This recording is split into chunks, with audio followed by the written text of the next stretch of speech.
A prosa romântica brasileira, o romance urbano. Aula de literatura com o professor PC. Definir qual foi o primeiro romance da literatura brasileira é uma questão controversa. Os autores se dividem, os estudiosos da área se dividem entre duas obras.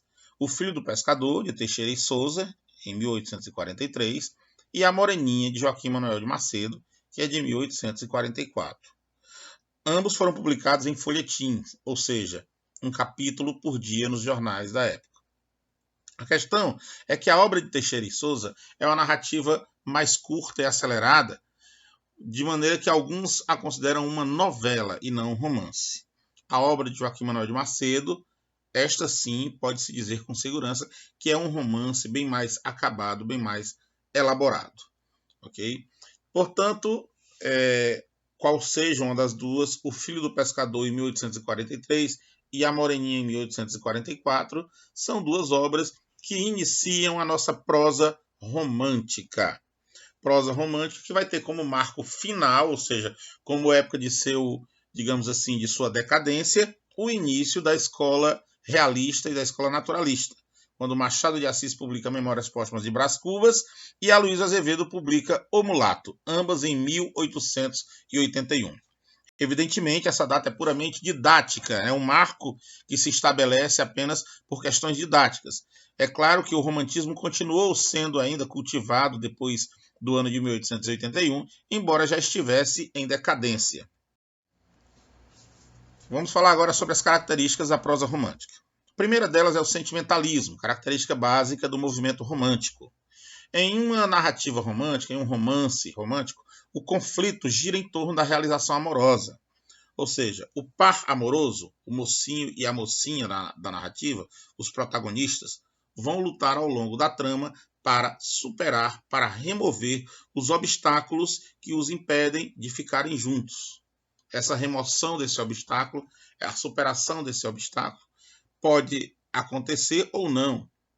E como consequência, o livro pode ter um final feliz ou um final trágico. Qualquer outro tipo de conflito, qualquer outro tipo de problema social, econômico, será um problema secundário na narrativa.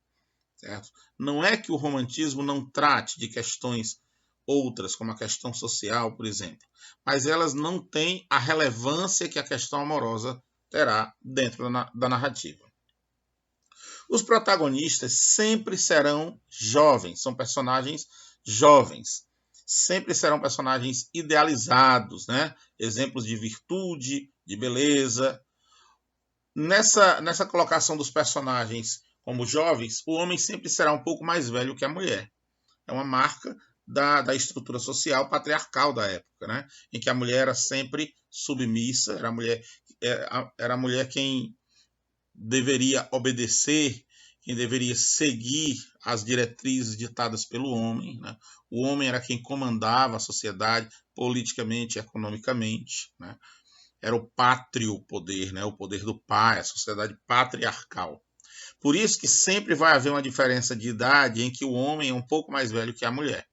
Geralmente gira em torno dos 20 a 25 anos a idade do personagem masculino e entre os 15 e 20 anos a idade da personagem feminina. Esses personagens geralmente pertencem à classe burguesa, geralmente pertencem à elite da sociedade. Mesmo no caso de obras que não sejam, que não retratem a sociedade burguesa, o protagonista pertencerá a uma, digamos, uma elite, a um grupo social privilegiado.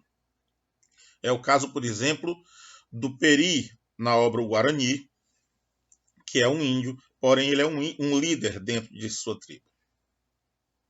Sempre haverá um impasse, sempre haverá um obstáculo à realização amorosa dos protagonistas. As narrativas românticas valorizam a instituição do casamento como modelo, né, de instituição que funda a família burguesa. Portanto, o casamento será sempre um elemento presente quando a história terminar com um final feliz. Mesmo em histórias nas quais o casamento ocorre no início, ou no meio, né? Histórias em que os protagonistas se casam no início ou no meio, esse casamento não se consuma.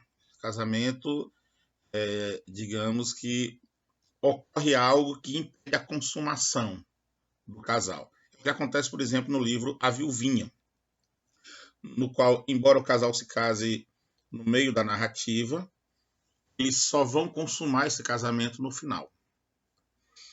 Outra característica é a peripécia, acontecimento que vai mudar completamente os rumos da narrativa.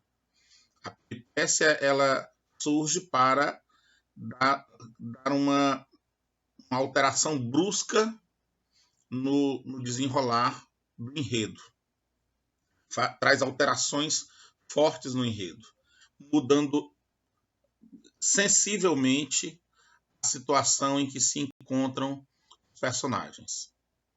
Poderia dar um exemplo disso no livro Inocência, do Visconde de Tournai, em que o protagonista Cirino conhece a Inocência, que é a protagonista feminina. Os dois se apaixonam, porém o amor entre eles não pode se desenvolver devido ao fato de que o pai da Inocência está sempre presente quando os dois se veem. Os dois se veem numa situação em que o Cirino vai tratar da doença da Inocência. Porém, acontece uma peripécia que vai alterar essa situação. Aparece uma terceira pessoa, o Meyer, um alemão, e está fazendo pesquisas de insetos na região, e ele faz um elogio, sem maldade nenhuma, porém um elogio ao qual Pereira não estava acostumado. Pereira passa a ter a impressão de que o Meyer está tentando seduzir sua filha. Então Pereira passa a vigiar o Meyer. E nos momentos em que o Meyer sai para pesquisar insetos na floresta, o Pereira vai junto para vigiá-lo. Nesse momento, o Cirino passa a visitar a Inocência para ministrar os medicamentos dela, sem a presença do pai dela. E aí o amor dos dois começa a se desenvolver. Então, a chegada do Meyer é um exemplo de uma peripécia, porque vai alterar sensivelmente a situação dos protagonistas. Os romances românticos têm um gosto pelo mistério, né? A narrativa romântica costuma trabalhar muito com o mistério. Então, isso é um reflexo do tipo de publicação da época. Muitos desses livros eram publicados em folhetins, ou seja, eles eram publicados por capítulos nos jornais. Antes de virarem livros, eles eram publicados em jornal, cada dia um novo capítulo. Para manter o interesse do público, para criar essa necessidade do público de continuar a leitura no dia seguinte, é comum cada capítulo terminar com algum mistério a ser desvendado, alguma cena de perigo, alguma cena de suspense, mas o jogo do mistério, identidades a serem reveladas. E isso gerava aquele interesse do público em comprar o jornal do dia seguinte para continuar a leitura. Portanto, um elemento que você vai ver muito em obras românticas é o mistério. O romantismo é um tipo de narrativa mais de ação do que de análise, né? Diferente do realismo. Nós vamos ver que nas narrativas realistas, você tem mais análise do que ação.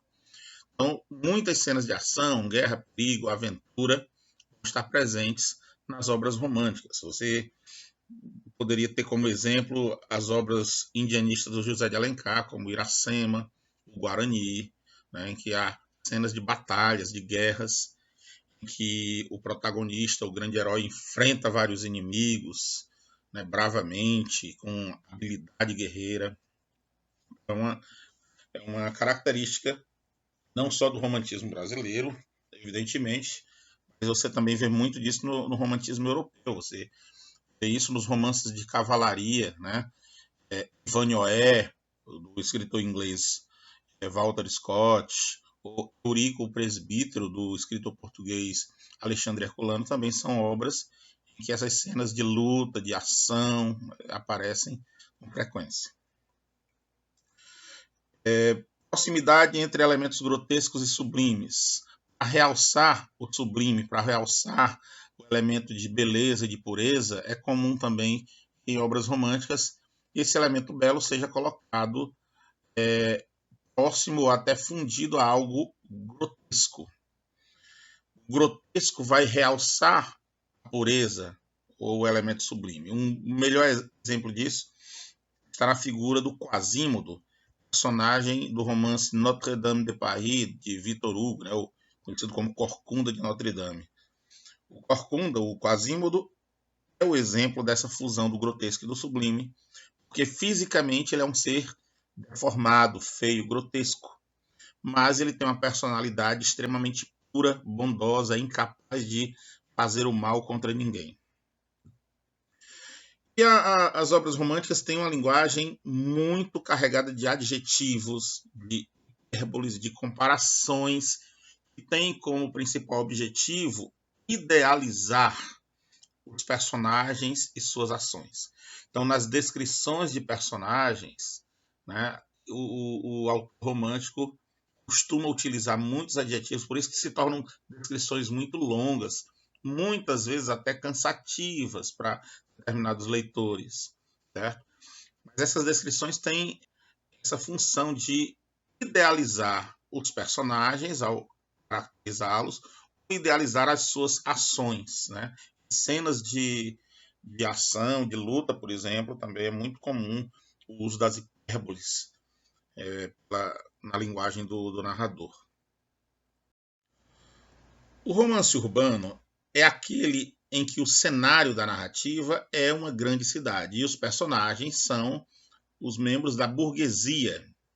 Então, de maneira bem direta, é isso. O romance urbano, no nosso romantismo, é aquele que retrata, evidentemente não de maneira real, realista, mas de maneira idealizada, a vida da sociedade burguesa nas grandes cidades. Ora, só que estamos falando de Brasil. Né? Isso não é um problema lá na Europa, mas aqui no Brasil nós temos um problema. No século XIX, nosso país era um país de economia agrária, ainda com a grande marca da escravidão. Era um país que vivia uma economia baseada na exportação de matéria-prima para alimentar a indústria, na Revolução Industrial, que estava a pleno vapor na Europa. Certo? Era um país, então, em que a vida social se dava principalmente nas fazendas dos grandes barões do café no Sudeste, ou dos senhores de engenho no Nordeste. Então, era aí onde fermentava a vida social brasileira, com algumas pouquíssimas exceções. Então, nós não tínhamos aqui grandes cidades comparáveis às grandes cidades europeias, em que se pudesse construir esse cenário para uma narrativa romântica, mostrando o luxo, mostrando o glamour da vida social burguesa. Tínhamos uma cidade que poderia se comparar às cidades europeias nesse sentido, que era o Rio de Janeiro. E por quê? Porque a partir da chegada da corte portuguesa em 1808, Dom João VI, que vem aqui com a família real e com a corte, começa a haver no Rio de Janeiro uma série de mudanças urbanísticas, né, que vão fazer com que a cidade adquira um aspecto europeu, adquira uma infraestrutura que possa, digamos, que permita que ela seja sede da corte. Jardim Botânico, né, bulevares que são construídos, palácios, teatros, o Banco do Brasil e outras coisas mais. Então, o Rio de Janeiro então passa a ser a única cidade que poderia servir naquela época de cenário para o romance urbano brasileiro. São Paulo ainda não era a potência urbana que veio a se tornar no século XX, né? Estamos falando ainda de século XIX. Portanto, o romance urbano do nosso romantismo restringe-se basicamente ao Rio de Janeiro. E as histórias vão retratar cenas desse cotidiano burguês da época, né? As pessoas participando de bailes de máscaras, por exemplo, as pessoas que vão ao teatro, mas muitas delas vão nem para apreciar a peça teatral, e sim para namorar, para flertar, para paquerar, né? Para ostentar o vestido novo que veio da Europa, ou o novo colar de brilhantes que ganhou do marido. Então, esse tipo de vida luxuosa, glamurosa, era um elemento sempre presente nesse tipo de narrativa. E aqui eu trago para vocês o nome de alguns autores e obras importantes do romance romântico brasileiro. Obrigado pela atenção e até a próxima.